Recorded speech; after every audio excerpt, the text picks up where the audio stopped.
Hi, this is Robert Kiyosaki, and you're listening to Capital Hacking. This is the most important thing you can listen to today.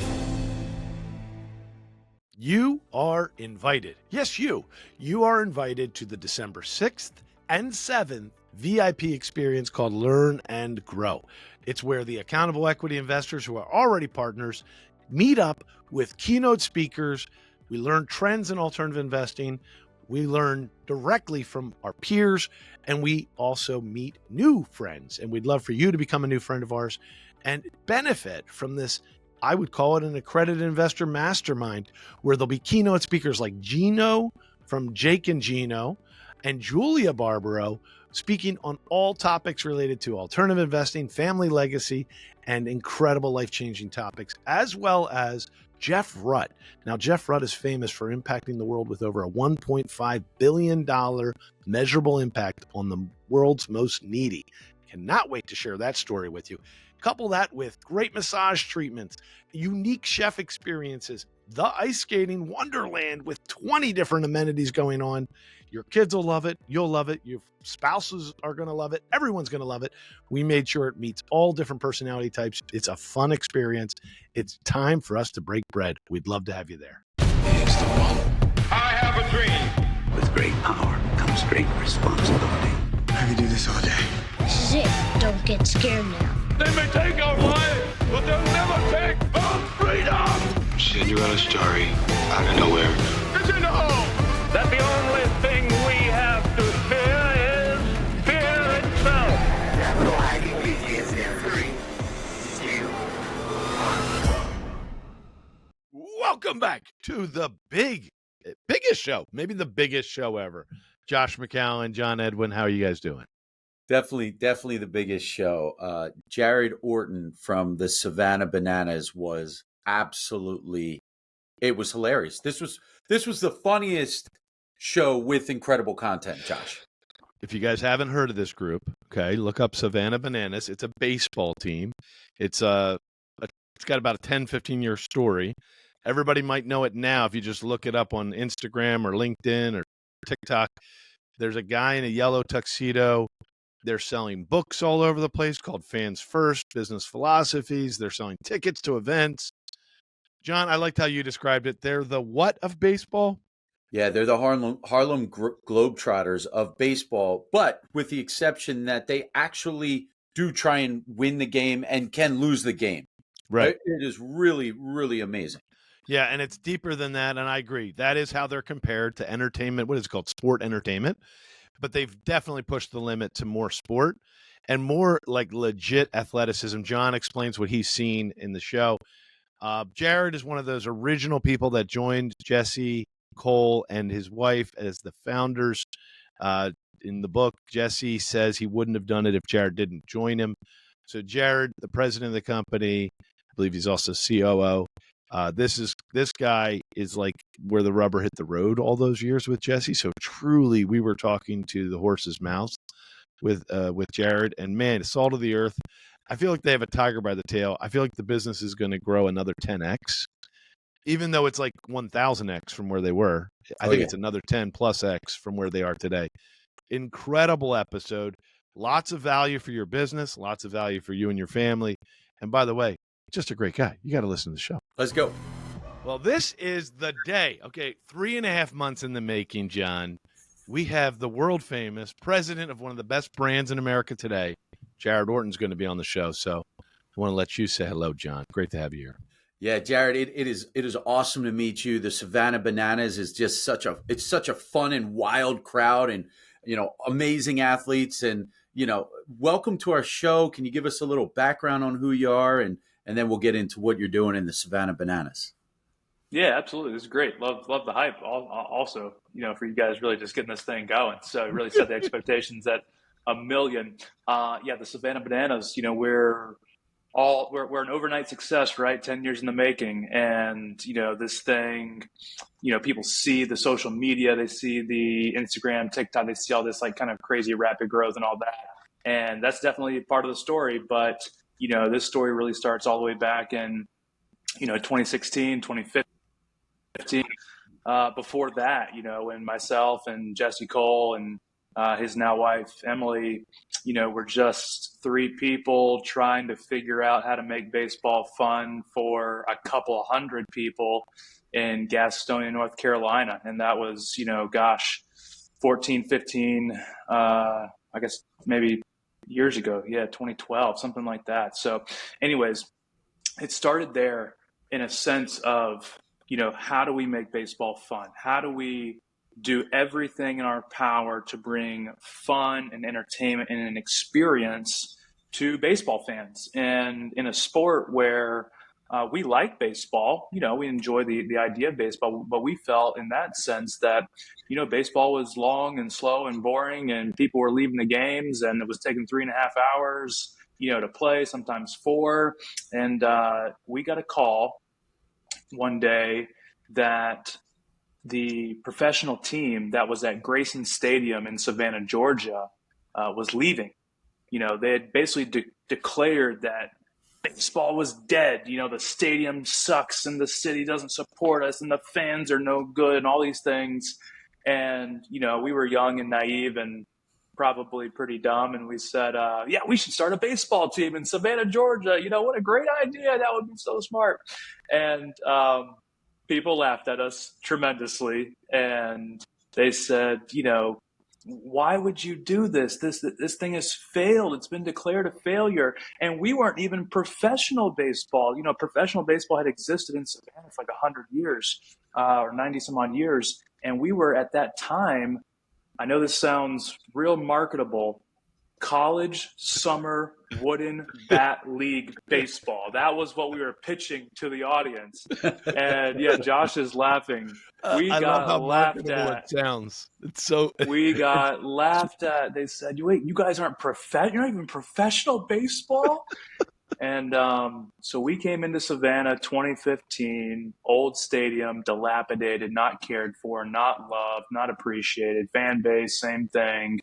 And we started a baseball team, college summer wooden bat league team, and not successful to start off with, not successful at all. And you're calling timeout. I got to go call ahead and stop me. timeout on that, Jared Orton. Yeah. Okay, so Jared Orton. So in reading so much about you guys, you and Jesse Cole and the team, you are like pivotal to the story. People might not realize it. Jesse says, if I was going to do this, I only wanted to do it with Jared. But there is a little bit more to the backstory that I want to ask you about. You guys worked together on another team at one point, right? Yeah, that was that Gastonia team. You. Yep. Why did you guys choose college summer wooden bat? Okay, why did you choose that if that was not what was already there?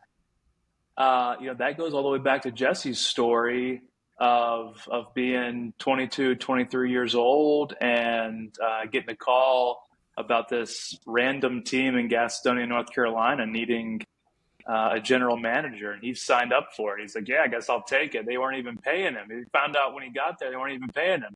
And so that's just how it started, so we just got in the thing. It was college summer baseball.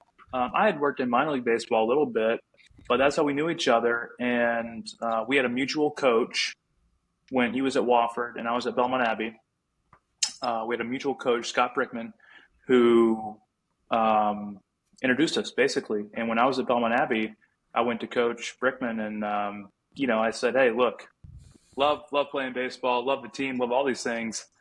I am obviously not going to be a professional baseball player in my career path. And so, I just said, Coach, do you know anybody that's in this space? And he said, I used to coach this guy, Jesse Cole, runs a team right down the street. You should go meet him. Got it. And I did. I just reached out and said, hey, we'd love to meet you and hear more about what you're doing. I had no idea what they were doing. And they were very kind to say, we're not hiring anybody, but thank you for coming over. And I responded with a letter and just said, thanks for taking the time. Looking forward to joining the team. And they said, no, seriously, we're not hiring anybody. I said, great. Just let me know when to be there. I'll be there. And that's how it started. Well, the reason I stopped you is because we're going to do an intro where we're going to share the crazy statistics of what you've built now as a team. Yeah. And the famous guy. So for those who are listening along right now, they've seen the yellowness of you guys, yep. I do remember years ago seeing something with a yellow tuxedo, but it just kind of scrolled through somewhere and I didn't pick up on it. Then a couple of years ago, actually this year, really good mentors of mine kept saying, you should read about the Savannah Bananas because we're in a business like yours. Ours is the revival of hospitality. Yours is the revival of baseball. And ours is all like, how do you pour heart and love into a business to make the teammates love it, make the guests love it? And then they're like, you got to read Savannah Bananas. And one of our board members, John, Mark Schwager, hey, big Mark, we've invited him to be on here because he's a big fan of yours. He's like, I'm in Asia or somewhere. I don't know where the heck he is, right, John? He's traveling somewhere. He's always traveling. He's always traveling. He's like, I want you to read about the Savannah Bananas. So Jared, we got to dig in a little more here for a second. Yep. This seems deeper than a business strategy. So the two of you guys go with a few other. You go down to Georgia, and you. I've read the book, so I have a lot of knowledge. We'll share it in the preliminary. But you guys were on a mission. It wasn't just like I guess, was it that you were desperate to make your rent? Because you could have done that somewhere else. You guys were smart enough. Or was it you literally thought you wanted to be an impact on the future of baseball? So people have to understand that we don't come from anything else in business. So, typically the story is you buy a sports team because you got rich somewhere else, you sold a business, it's like, the fun thing to do in life. It's not our thing. It's not our hobby. It's the only thing we do. We wake up every single morning and say, how do we make baseball fun today for someone? And that's always been the framework, is how do we make baseball fun? And the two pieces of that, when I first met Jesse and Emily, there was another owner that was involved, and then they ended up taking over majority control, and they renamed kind of the entity Fans First Entertainment.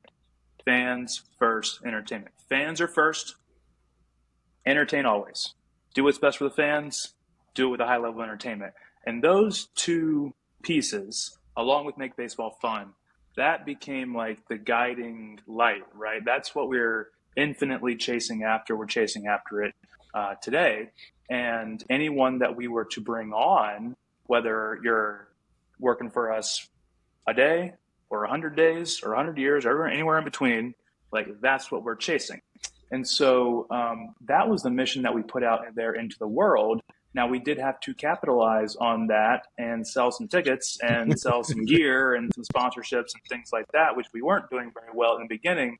But we just felt like in business, there's at that time, there was 160 minor league baseball teams across the country. There's 30 Major League Baseball teams.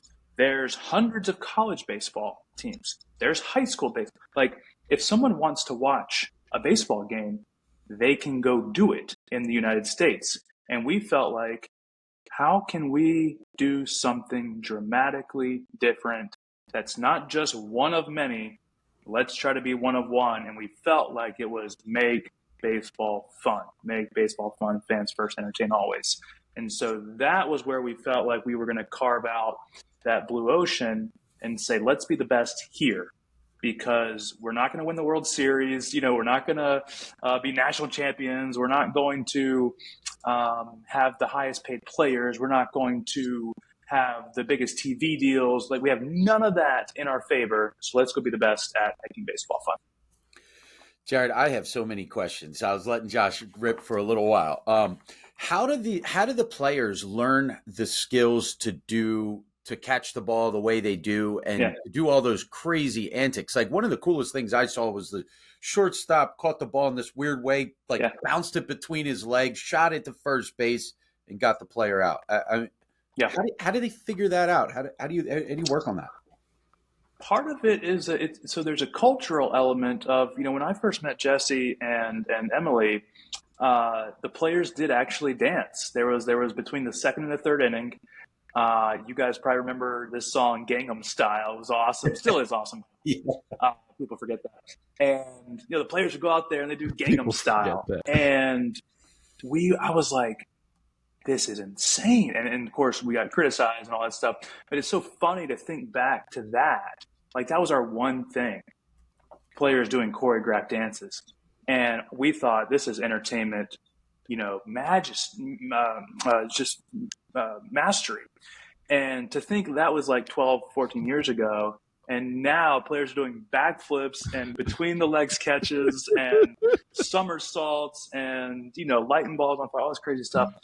What it is, though, there's a cultural element of we want the players to be able to express themselves, have fun, be creative, not get punished for something going wrong. If you try 10 backflips and 9 of them fail, I'm not going to go out there and bang you on the head. You missed 9 backflips, you idiot. You need to try harder next time. It's like, are you serious? You just did 1 backflip. Like, we want to re-emphasize and celebrate pushing yourself to do something no one else has seen before.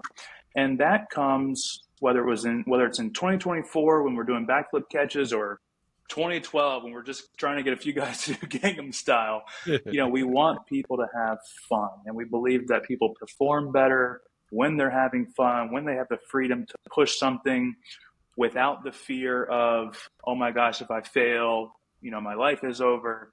And so that comes from us. That obviously comes from our coaching staff. They're emphasizing this and recruiting this and teaching this and encouraging this.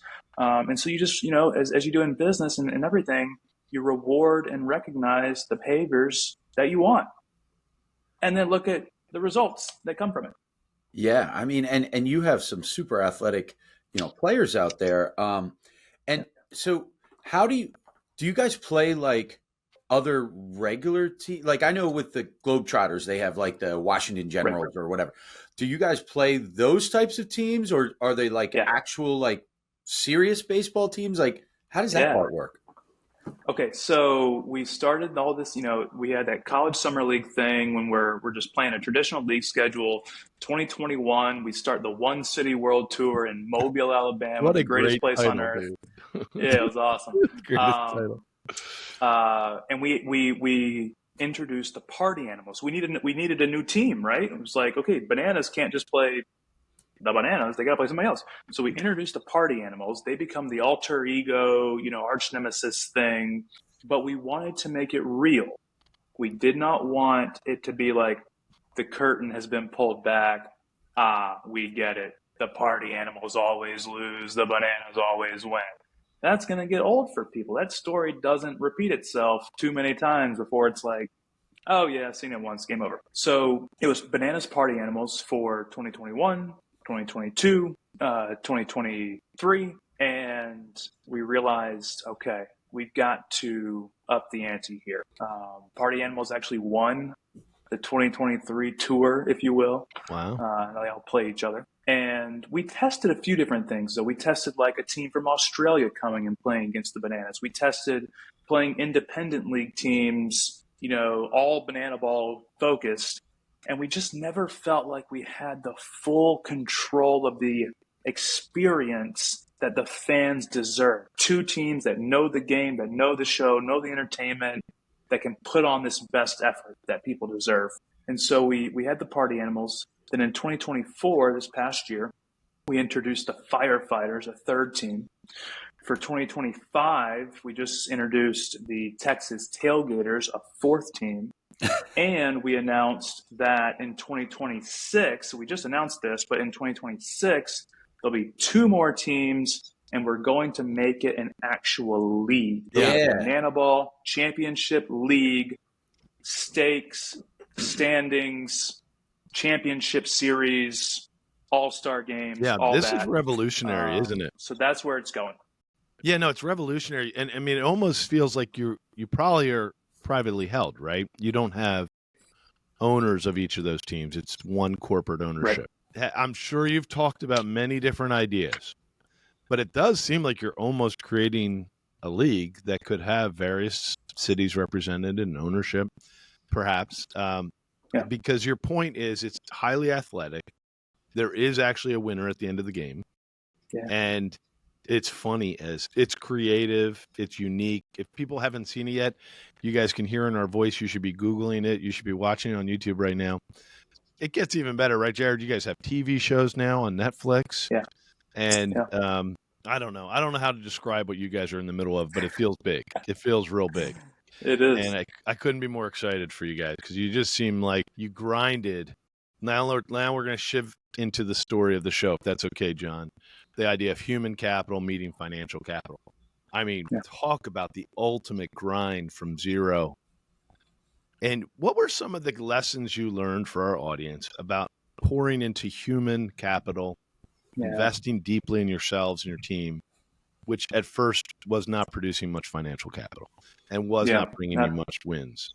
What did you do? What can you share with the audience about your philosophy? Yeah, absolutely. I heard great Art Williams speak one time. I don't know if anybody in the audience knows Art Williams, but look him up. He's just fantastic. Old country boy from South Georgia. Became a football coach and flipped the life insurance industry on its head. Oh, wow. Created this $1 billion industry of term life insurance. Anyways, heard him speak one time years ago. We were just getting going. And he said, everyone needs a coach. People don't need bosses, but people need coaches. You know, bosses intimidate people. Bosses put their thumb on you. Bosses tell you no. They tell you the bad thing. They control everything you have in life. Coaches motivate you. Coaches come alongside you. Coaches inspire you. Coaches tell you where you're going. Coaches tell you that you're doing great. They also have hard conversations with you as well. People remember the coaches in life. They remember their teachers. They remember the person who taught them piano or dance or how to hit a baseball or something like that. And early on, I started realizing, man, we're just kind of being bosses to people. We're just kind of telling them what to do and, you know, do this. We're kind, we're nice people, all that stuff. But how do we change the mindset to what if we became coaches in this thing and came alongside people and lifted them up and began realizing also that a good coach wants the player to go even further than maybe they are today. And, you know, we got so scared early on about like, what if this person leaves? And, you know, what if they're looking for other jobs and all that stuff? And again, 5-6 years ago, we realized, great, what if they do? Shouldn't we want them to go do something great out there in the world? And we started breaking down those barriers and actually started having real conversations with people about like, hey, what do you want to do next? Is it the bananas forever? Maybe not.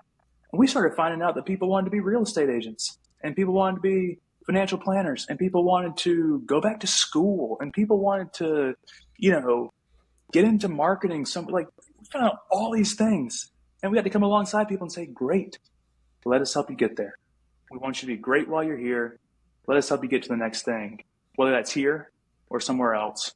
That mindset of we don't need to be a boss where we're just trying to control everything, get the most value out of the least expense of this human person. Like, let's come alongside them and be a coach and lift them up and see how great they can be. Wow. That is amazing. And it sounds like you have created just a phenomenal culture with the Savannah Bananas and in the business. How many, I imagine that you guys, because you've grown so quickly, how many employees work with you? Yeah, man. So we've got about 60 or so full-time folks in our office here that, you know, are in it every single day, right? We've got a coaching staff now, baseball operations staff now of, 10, 15, 20 folks. We've got hourly folks who work in merch in the warehouse and the store and fulfillment, and we've got 15 or 20 of those. When we go on the road, we take 10, 15, 20 interns, seasonal staff, road warrior type people.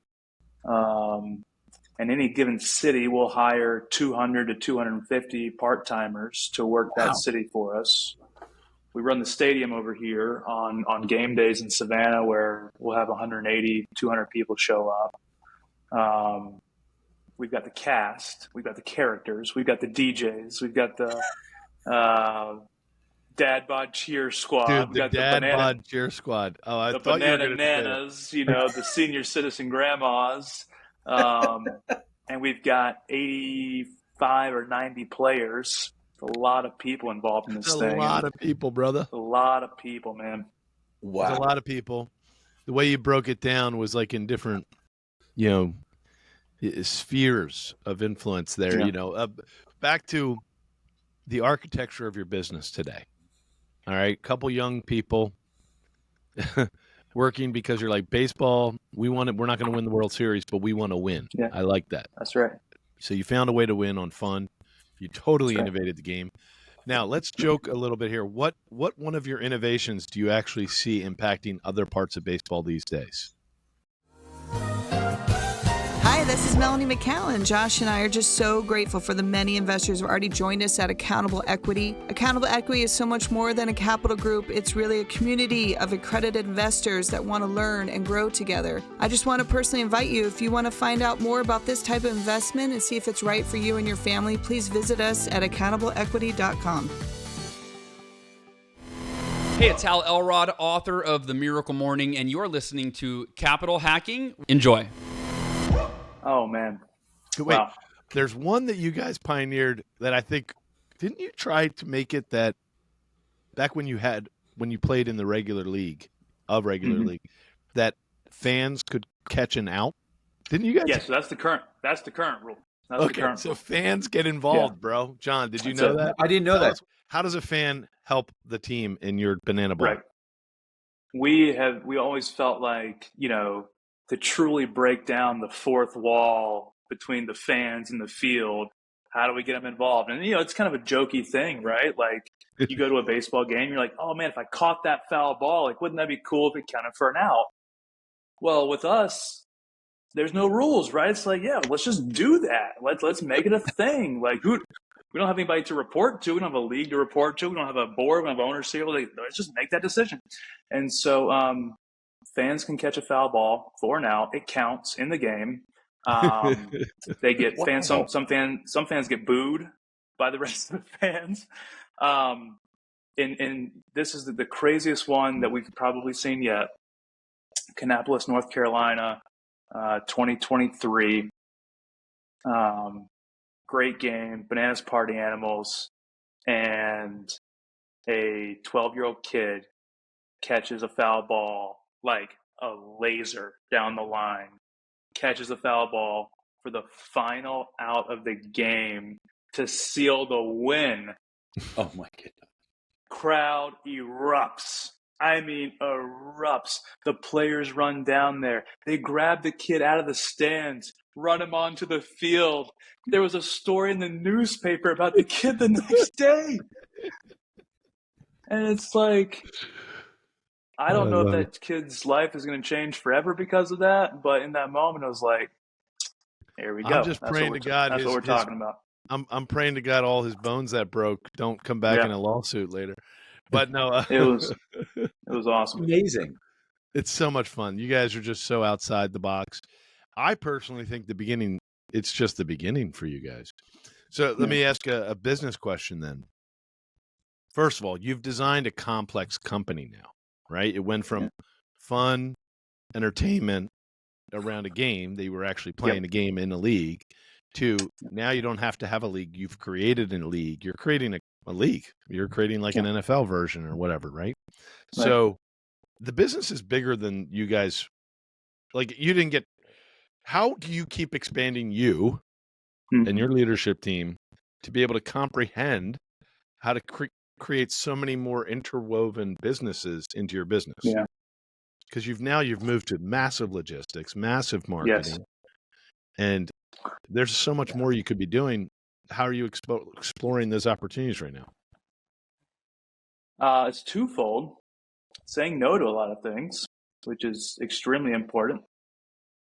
And no to things in the sense of what's our vision and what are we trying to accomplish in 2025, 2026, 2027? And okay, if this opportunity that I'm being presented with, does that help us get one step closer to that thing or not? And if it doesn't, no big deal. It doesn't make that person a bad person. Doesn't make the idea, makes nothing bad or immoral or none of that. But it's just not going to help me get there.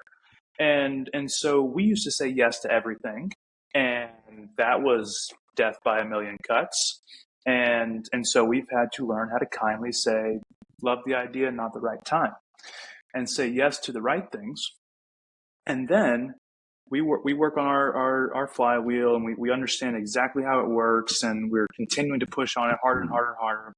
But we know very simply, we want to be the best at these live event experiences that involve selling tickets and selling merchandise and creating amazing content from them and being great for our fans and coming up with amazing ideas for the show and the field. Like, that is what we do. And if we can find anything that supports that or makes that bigger or makes that better, like, that's what we're going to drive in on. Now, we have gotten into businesses and areas that do support that in a large way where we are not experts at that. We built our own ticketing system about, 3-4 years ago. Did we have any business building a ticketing system? No. Are we software people? No. But we in our heart of hearts, it was like that kind of 20% idea of like, yeah, but like, we're going to have to be deeply ingrained in the experience of ticketing. And it's so integral to our fans and their experience. And we don't want to be told no by just some off-the-shelf ticket platform. Are there ticket platforms that are great? Obviously, there's tons of them. There's a bunch that do great things. But like, what about for us and for our fans? And should we get into that? And so those are things where it's like, okay, this is probably not in our scope of work or even scope of expertise, but because it touches our fans in such a unique and specific way, let's get involved here. But it's $1 million question on how we grow that capacity personally, because I don't think I've figured it out yet. The business is growing so daggum fast that we're trying to install people in decision making at this level while also saying, all right, how do I get a year ahead, 2 years ahead, 3 years ahead, so on and so forth. And by the way, we're not immune to it either. You know, our business has grown quite a bit, and it's always the question, you know. John and I also join masterminds to try to be around people in other bigger businesses and say, well, how did you get past the $100 million wall or the $200 million? Yeah. So the one thing that fans are probably wondering, business-oriented fans, is it even a possibility that people could buy one of your, like, would you ever franchise these teams? Yeah, we've talked about it. It's a fun league, man. It's a fun thing you're doing. It's fun. We so much struggle with control. We love control, probably to our detriment. And you know, we've done partnerships with certain things before. We've done joint venture type of concepts, and we probably are just the wrong people to work with on some of those things. We just get so dead blasted focused on like, no, you got to do it this way. And I think what we teach our team and we talk about as well is, you know, one of our principles is we are here to play. We play the long game. We want to be in this thing. I'm trying to, one day, hopefully we'll say, what's this thing going to be in 100 years? Like, where is that going to be? And unfortunately, and this doesn't make anybody bad. If you get in it purely for financial return, you're going to make decisions that we probably would not make. For example, we don't really sell sponsorships. Mm-hmm. We don't think the consumer comes to our games to be blatantly advertised to. Well, if you're trying to maximize a return for investors, you would fire me and you would say, you idiot, get out of the way. We need to go sell sponsorship. There's millions of dollars on the table. We don't charge shipping for our e-commerce orders. Now, we don't sell cheap stuff. We sell $25, $30, $35, $40 stuff. But you would say, you idiot, you're spending $300, $400, $500,000 on shipping. The customer will pay for it. Why do you do those things? Feels like it'd be better value for our fans. Feels like they would like that more. At our stadium here at Grayson Stadium, we give you all the food and drink, non-alcoholic, obviously.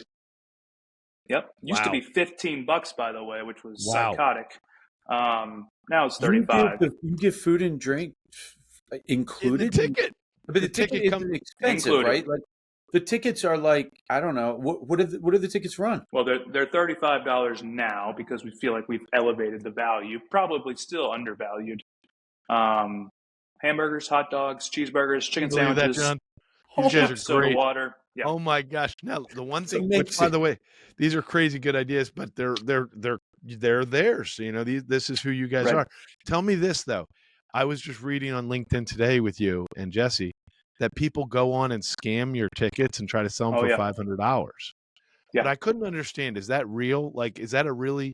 They are. So let's say Bill bought a ticket from you for $35, and he's going to get $500 for it. Yeah. Does that actually happen? Yeah, it's with two, yes and no. The LinkedIn post that I made the other day, or I guess a month ago or so, I went. So we announced our schedule on October 4th or 5th, whatever it was. It was a Thursday night, basically. Thursday night we announced our schedule. I knew this was going to happen. I was so ready for it. I was kind of excited, but also kind of like pissed I was going to have to do it because we saw it last year. But 24 hours later, if you Googled or search engined Savannah Bananas tickets and you clicked on any one of the somewhat reputable resale sites, you would have saw tickets available, Savannah Bananas tickets available. We had just announced the dates 24 hours earlier. We had sold exactly zero actual tickets. Wow. And every site was filled with tickets for sale. And these are speculative tickets. They are just like, it's just like the stock market where you can buy options, basically. And so people are shorting our tickets and pricing them on the market for $500. And they're shorting them, hoping that when that ticket gets purchased, they can somehow get their hands on something for $35 and deliver it in time. Can you believe that, John? It's amazing. Well, they're literally shorting the market. It's terrible, by the way, but it's like brutal. wild to think about. It's brutal. So now there are some real people that do put them on there afterwards, but it's not great. It's not great at all. Jared, it has been a treat. John, if you think there's something else, I just wanted to make sure Jared shares with us. How can we follow the Savannah Bananas, Jared? And watch on YouTube. Follow Jesse on LinkedIn. Myself, we're over there. Instagram, TikTok is awesome as well. Banana Ball, firefighters, tailgaters, party animals, bananas. There's tons of great content all over the internet for it. It's the best. It's a lot of fun. The absolute best. Thank you so much. It's awesome. Thank you, Jared. Thank you, guys. See you. See you, buddy. Damn straight. We just got we got to the end of another great show. And everyone listening right now, you're the family and friends. Thanks for staying till the end. That was so fun. And hey, hit the like, hit subscribe. We're here to serve you guys. That's why we're doing this show. Josh is not paying me. I'm doing this off of my quote unquote sweat equity because we want to make a difference in your life. And then that ripple effect will continue to touch the world. Hey, amen, brother. Please check us out on capitalhacking.com, all the social media threads. And yes, I know you've probably already sent this episode to one of your best friends. Thank you. We love you. Just go right into your iPhone, hit the plus symbol. We'll talk to you later. See you next week. Share.